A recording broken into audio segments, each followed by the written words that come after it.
But that's nothing compared with the label police and prosecutors in the United States are now trying to pin on him. They accuse Deangelo of being the Golden State Killer.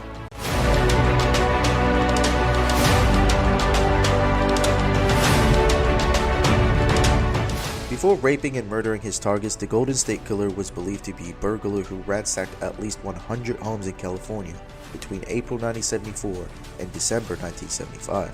Unfortunately, this also appeared to have served as a training ground for the man, then known as a Visalia ransacker, as it is believed he also committed a murder during this period. In the beginning, the Visalia ransacker mostly broke into homes of his victims to simply steal through their possessions. He commonly scattered women's underwear around the house, stole small items as souvenirs, and actively ignored major valuables in plain sight. Unfortunately, the robber and one-time killer soon allegedly became a prolific rapist. The ransacking from 1974 to 1975 no longer seemed to satisfy. By the following year, citizens of California began to anxiously whisper about the one they called the East Area Rapist. At the time, no one could have guessed that he was the same man as a Visalia ransacker. By 1978, the Golden State Killer had committed his first two known homicides in Northern California.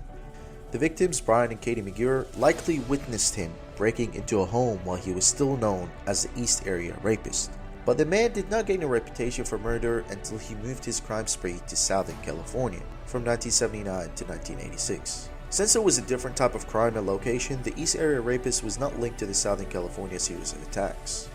The press dubbed this seemingly separate killer the original Night Stalker, meant to differentiate him from the Night Stalker serial killer Richard Ramirez, who haunted the Los Angeles area in the 1980s. As for the original Night Stalker, at least 10 people were killed at his hands throughout his spree between 1979 and 1986. At many of the crime scenes, signs of biting were discovered.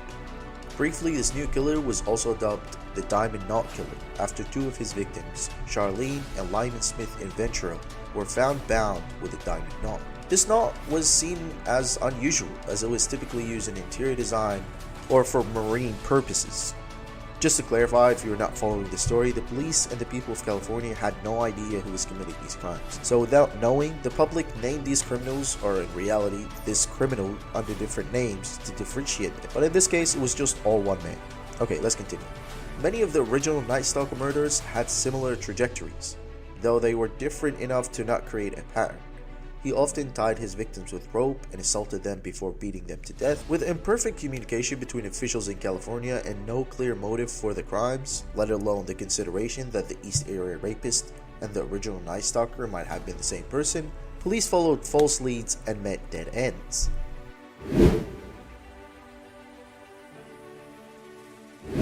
Without the help of DNA evidence in a sprawling case of different crimes that detectives thought were committed by different people, solving the case was literally like finding a needle in a haystack.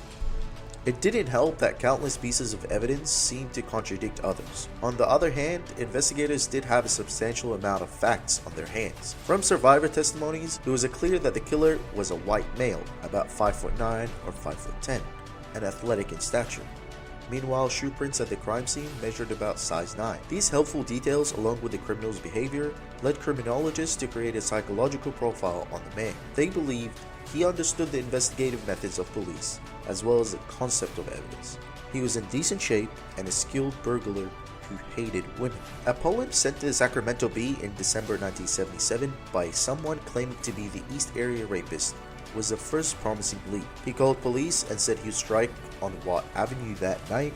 Police nearly caught a man who fled by bicycle, but he escaped capture. The next December, pages from a notebook were found near the reported sightings of a suspicious vehicle by investigators working on the East Area Rapist attacks in Danville. The pages recounted a dreadful 6th grade experience in which a boy was forced to write sentences repeatedly.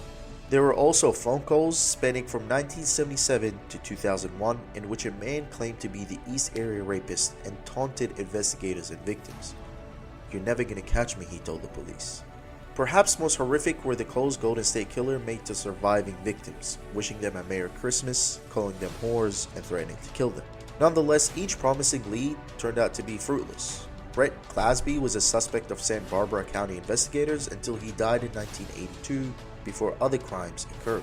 White supremacist Paul Schneider was suspected until DNA evidence cleared him in the 1990s. Joe Alsop, a friend of a victim, Lyman Smith, was also suspected until his innocence was similarly confirmed. For decades, finding the Golden State Killer seemed impossible. As recent as 2001, the serial killer phoned one of his surviving victims, calling 24 years after his attack. He asked the woman, "Remember when we played?" This was the same year that DNA evidence began to link the cases in different parts of California state.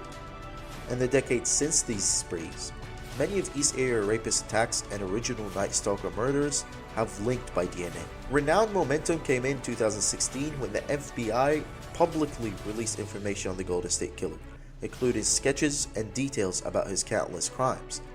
The FBI also announced a $50,000 reward.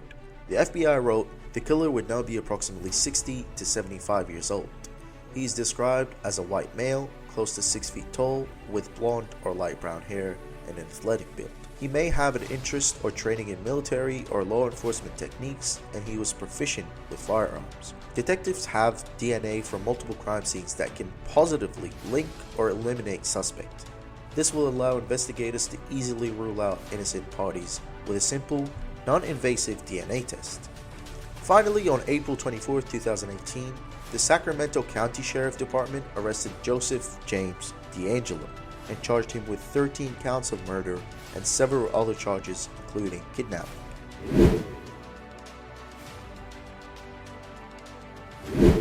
Deangelo joined the United States Navy in September 1964 and served for 22 months during the Vietnam War as damage control. Beginning in August 1968, Deangelo attended Sierra College in Rocklin, California. He graduated with an associate degree in police science. Then he attended Sacramento State University in 1971, where he earned a bachelor's degree in criminal justice.